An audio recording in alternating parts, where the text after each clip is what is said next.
Hello everybody, how is it going? I am Lucas and welcome to another episode of Amps and Hacks Effects 3. Today we're going to take a dive on the boutique side of things and check out the Matchless Chieftain. So in the Axe Effects 3, the Chieftain is labeled as boutique. We have boutique 1 and we have boutique 2. That is the amps we are going to be checking out today. And make sure you hit that subscribe button because we're going to be going through all the amps in the Axe Effects 3. So let's check out the Chieftain a little bit. The Chieftain is it's a small little amp, as you can see here, and it pretty much kicked off the boutique amp craze in the 90s. One of this amp's makers is actually Mark Sampson. This amp is pretty popular in the Nashville scene, and Sons of Leon have actually used it too.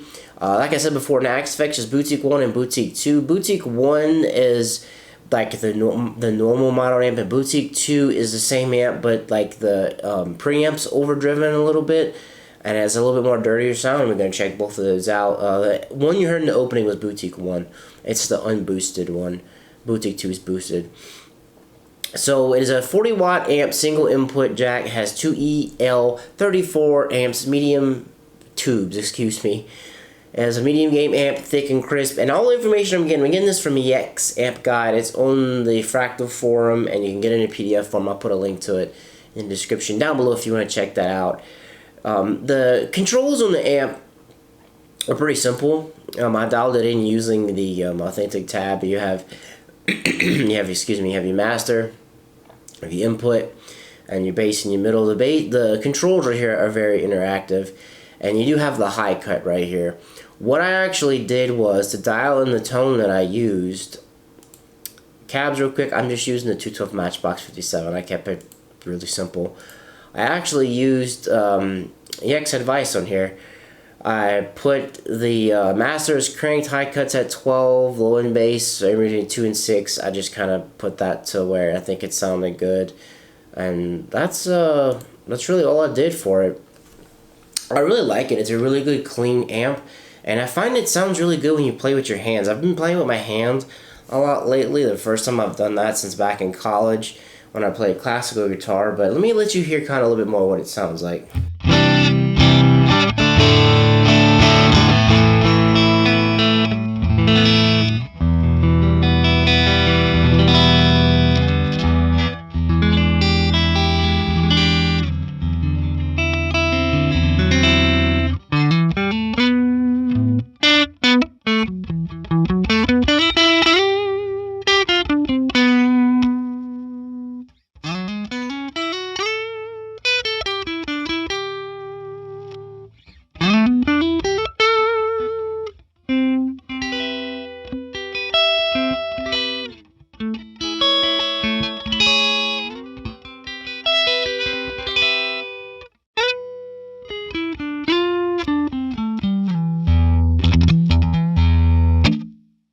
Very good sounding amp, very clean, very nice.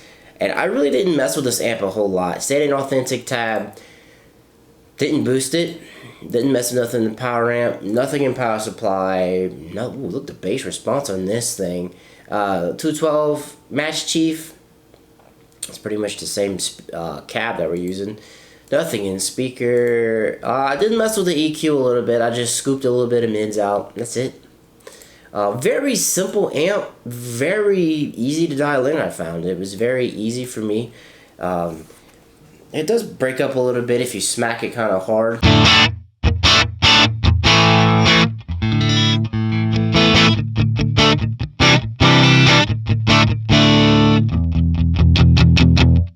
I find this pretty responsive, but I'm sure a lot of boutique clean amp guys would disagree with me. So let's move on to Boutique 2, which is the boosted amp.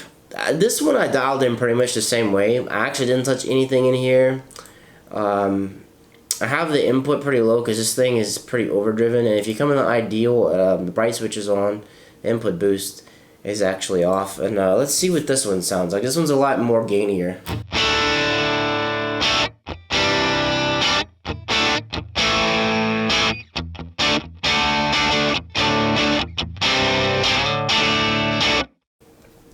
Let me actually, let me dial this back. Let me turn up the master to about 5.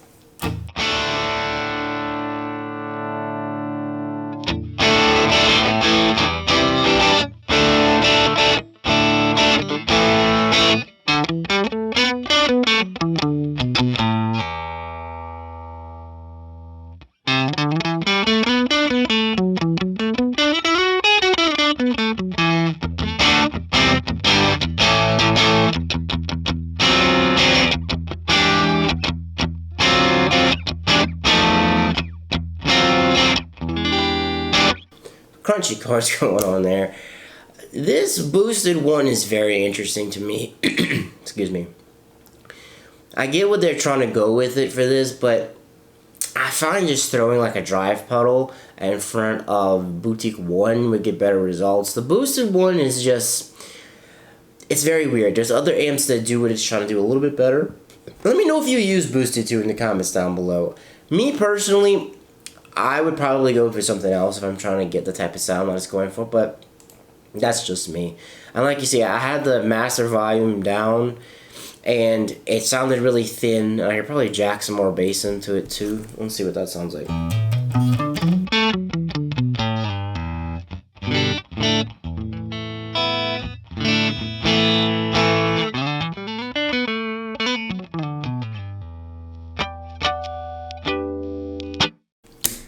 It's okay. Like I said, I would just choose something else whenever it would come to it. Ladies and gentlemen, that is it. That is going to wrap things up for the Matchless Chieftain. I really do like this amp on Boutique 1. I think it does some things very, very well.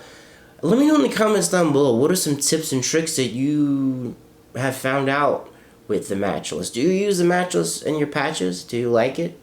Let me know in the comments down below. But as for me, I'm going to have to be out. Peace.